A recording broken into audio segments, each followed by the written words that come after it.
Get everybody, James here from Dark Arts Lockpicking. I hope you're doing well. Pixel Lock, so hacky, but as always, keeping it bloody legal. And something different for you today. I couldn't help myself. I've got all the devices. I've got a Proxmart 3 Easy. I have the Evil Crow RF. I've got a Penagotchi. I've got the authors. I've got captive portals. I've got a lot of hacking equipment, as you know.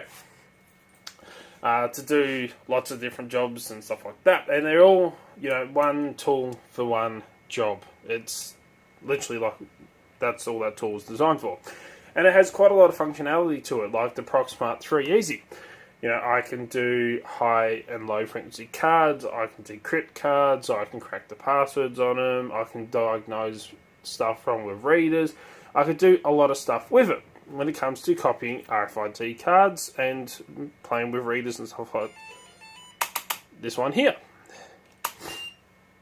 And the Evil Crow RF, I can use that to intercept signals, radio frequency signals, such as the ones used in wireless doorbells. I'm going to cover this speaker just to muffle the sound a bit, but because it is quite loud. So, I have the tools to be able to attack these devices, but they're individual tools. They're only focused on one device, and they do that one device really, really well. So, I couldn't help myself. I had to buy it, and I'm talking about the Flipper Zero, the multi-tool hacking device, electronic pet toy thing. That's what it comes under in a way. It's advertised as a multi-tool educational device and a pocket digital pet. You feed it by hacking stuff. And this is like a multi-tool. It does a lot of stuff. Does it do it as good as, say, the RFID section on this device here? Does it do it as well as a Proxmart 3 and all the capabilities a Proxmart 3 has? No. It's not quite as good, but it does the job well enough to be able to have this and be worthwhile purchasing it. So that's what I mean. Like, I can literally clone RFIDs with this, low frequency and NFC. I can emulate cards. I can do a lot of stuff that the Proxmart 3 can. The only thing is this is smaller and I don't need to hook it up to my computer and be able to run lines of code in order to use it. It's all built into one. I can also do RF signals, like the one that I just said about the doorbell. This can intercept those signals and replay and emulate those signals in order to, for example, ring the doorbell. It can also do infrared. The Wi-Fi development board I've ordered, you can use this as a deauthor with the broader software, firmware. I've ordered the Wi-Fi dev board, so that will be arriving probably tomorrow, being Monday, and I'm 3D printing a protective case for it at the moment. But this thing can do a lot of really, really cool stuff. Not to mention you can play video games. Now I purchased this one off of Joom, Joom, Joom, if that's how you pronounce it. Cost me $302 for this board here. Or the Flipper. The Wi-Fi development board, that cost me $66 for it. So, it's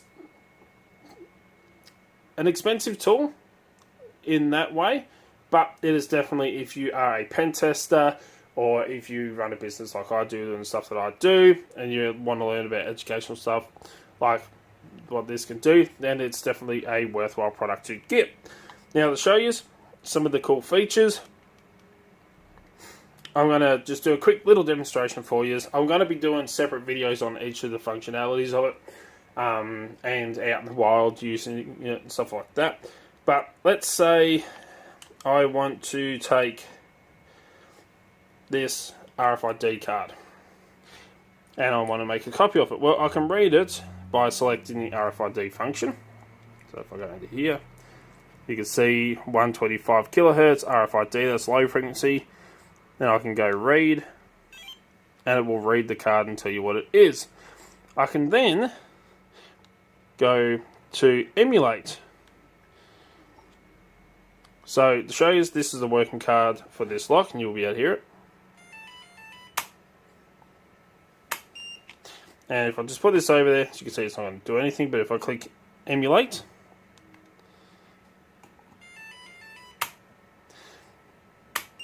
I can literally emulate that card. I can also then rewrite that card. You know, I can write that onto a blank card or onto my rings.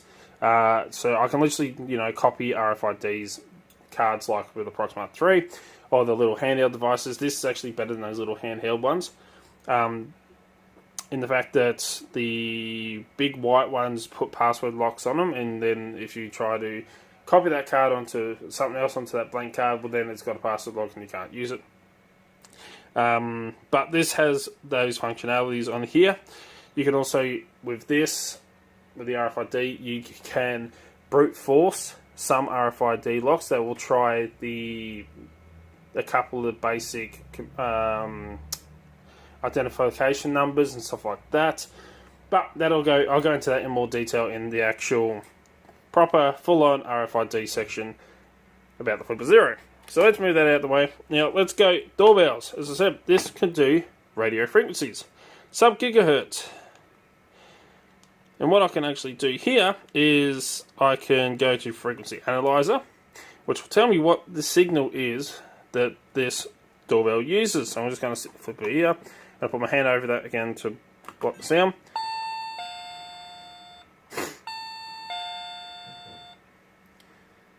And as you can see here, we're running at 433, sorry, I'm reading backwards, 889. So around the 433.92 megahertz area.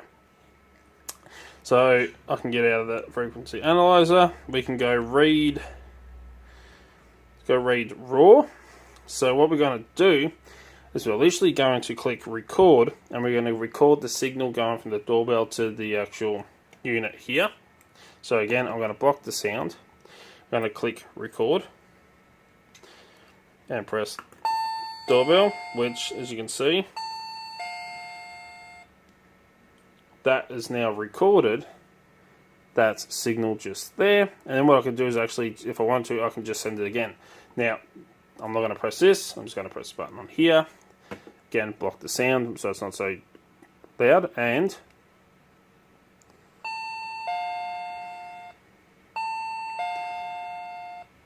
as you can see, we just replayed the signal that we just captured. Now we can save this, and if we really wanted to, we could have some fun. If you want to annoy your kids or your friends or your neighbours, you copy their doorbell, and then you can ring their doorbell and they think someone's there.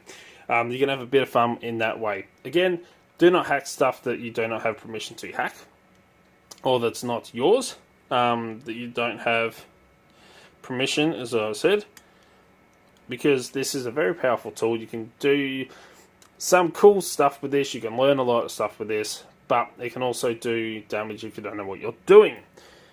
This also can be used as a bad USB. You can use it as a controller. You can control your TVs, turn them on and off, turn volumes up and down. You can do a lot of stuff with this. Now, these have been out for a while, and there's quite a few videos out there that put out fake stuff. Like these, they can't copy your bank cards. There's a lot of encryption on them. These can't copy your bank cards like you see in some videos. No, you cannot hack street lights with them, the traffic lights and stuff like that. It is just not possible, not with this unit.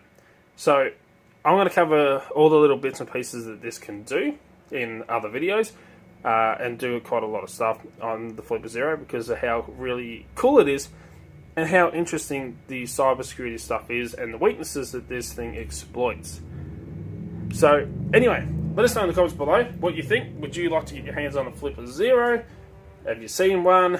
Would you like to see more videos on this type of equipment? And yeah, as always, make sure you hit the thumbs up, hit the notification bell, make sure you're subscribed. That way you stay up to date. As soon as I upload one of the videos, you'll be one of the first to know. And check out all links in the description down below. Until next time, cheers guys.